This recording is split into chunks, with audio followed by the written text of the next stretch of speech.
जम्मू कश्मीर के मामले के अंदर हमको पूरे देश को एक होकर के ही आगे आना पड़ेगा। इसको बिल्कुल राजनीति से अलग रख करके चलना पड़ेगा, तभी हम वहां पर कुछ प्राप्त कर सकते हैं।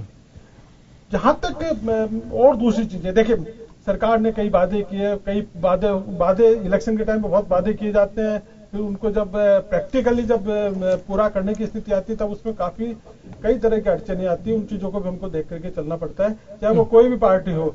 जब कांग्रेस सरकार में आती है वो भी वादे करके आती है, उनके भी पूरे वादे पूरे नहीं होते हैं। बीजेपी सरकार वादे करके आई थी, वो भी पूरे नहीं हो पा रहे हैं।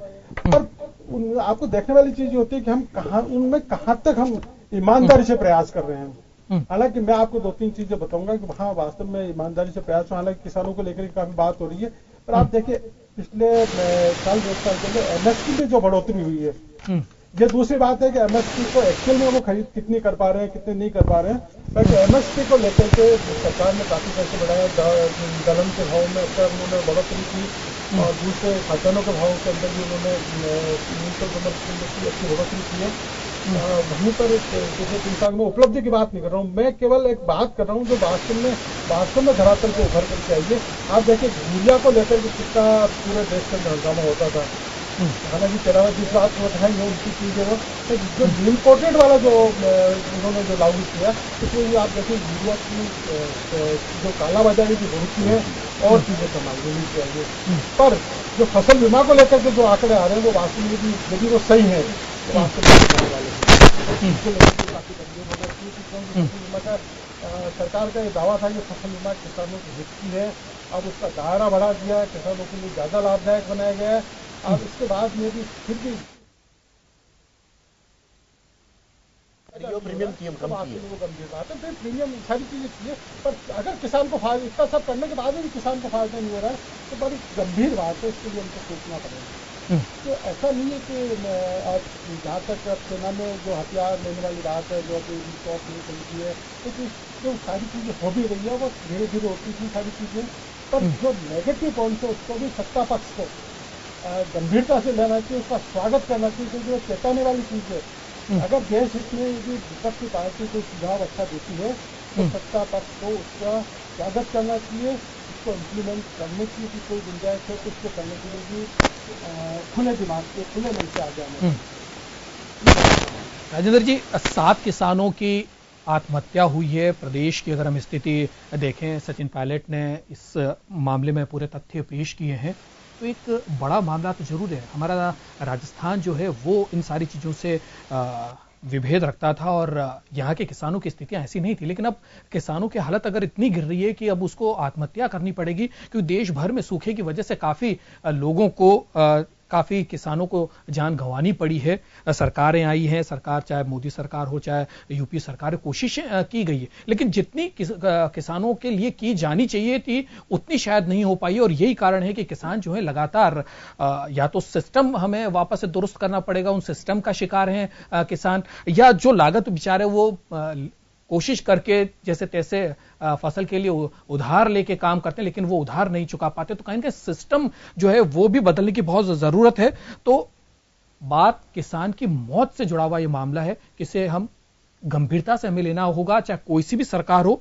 किसानों की स्थिति सुधारने का अगर कोई जिम्मेदार अगर कोई है तो सत्ता पक्ष होता है, सत्ता पक्ष को देखना पड़ेगा। ये एक बहुत बड़ा इंपॉर्टेंट मामला। तो कैसे देखें राजेंद्र जी इस पूरे मसले को, क्योंकि किसानों की दयनीय स्थिति से जुड़ा ये मसला है। जी देखिए, ये वास्तव में बहुत गंभीर बात है कि किसान आत्महत्या करते हैं, पर हमको इसको 2 तरह से देखना पड़ेगा।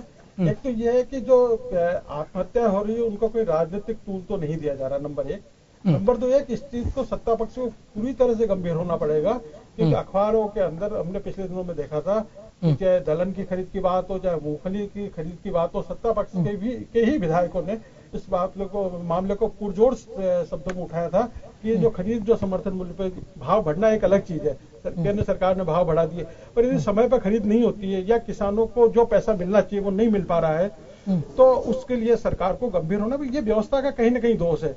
राजस्थान से मिट्टी परीक्षण का अभियान प्रधानमंत्री जी ने शुरू किया, पर उसके जो आशाजनक परिणाम आने थे, जितना होना चाहिए था वो नहीं हो पाया। तो सत्ता पक्ष को इन जो व्यावहारिक जो कठिनाई आ रही है, जो प्रैक्टिकली जो चीजें नहीं हो रही उनकी तरफ ध्यान देना बहुत ज्यादा जरूरी है और इस चीज के लिए गंभीर होना पड़ेगा। क्योंकि देखिए, किसान अन्नदाता है, किसान एक तरफ उत्पादन बढ़ा रहा है, उसको जो ही उसकी फसल आती है उसको टमाटर सड़क में फेंकना पड़ रहा है, मटर उसको सड़क में फेंकना पड़ रहा है और जो चीजें हो रही है, तो उसको जो पैसा जो उसका लग रहा है अगर वो भी नहीं मिले, ये पूरे समाज के लिए, मैं कह रहा हूं सरकार ने पूरे समाज के लिए शर्मनाक चीज है कि जो इतनी मेहनत करके हमारे पेट पालने के लिए सब चीजें कड़ी मेहनत से तैयार करके देता है, उसके बाद में उसको यदि उसकी लागत भी नहीं निकल रही है, पिछले दिनों प्याज की सीकर के प्याज की बात आई, ये सारी चीजें, तो इन चीजों को देखना पड़ेगा सत्ता पक्ष को कम से कम, या सरकार को देखना पड़ेगा कि कम से कम जो लागत है, और सरकार तो इस मैंडेट पे आई है कि साहब हम उनको जो लागत है उससे ज्यादा पैसे दिलाएंगे, तो उस चीज को देखना पड़ेगा। पर इसको एकदम पॉलिटिकल रूप नहीं दिया जाना चाहिए, राजनीतिक रूप नहीं दिया जाना चाहिए, बल्कि इसका कोई ना कोई ऐसा कोई सार्वभौम हल निकालना चाहिए जिससे वास्तव में जो इससे पीड़ित लोग हैं, चाहे किसान है या दूसरा पक्ष है, जो भी कोई है, उनको इसका पूरा पैसा मिल सके।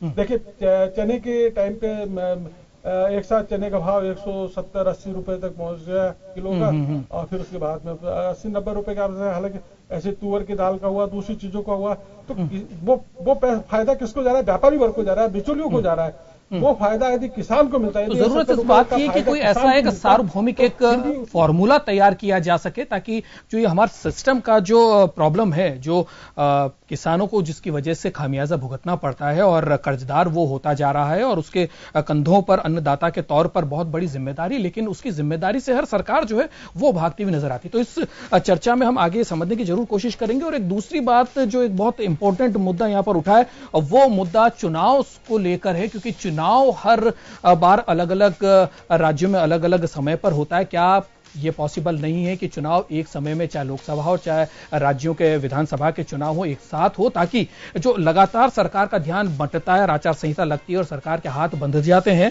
तो कहीं ना कहीं ये भी एक बहुत बड़ा सरकार की गति जो काम करने की है उसमें एक बाधक बन रहा है। इस पर भी हम जरा ध्यान से चर्चा करने की कोशिश करेंगे, लेकिन फिलहाल यहां पर रुकेंगे छोटे से ब्रेक के लिए।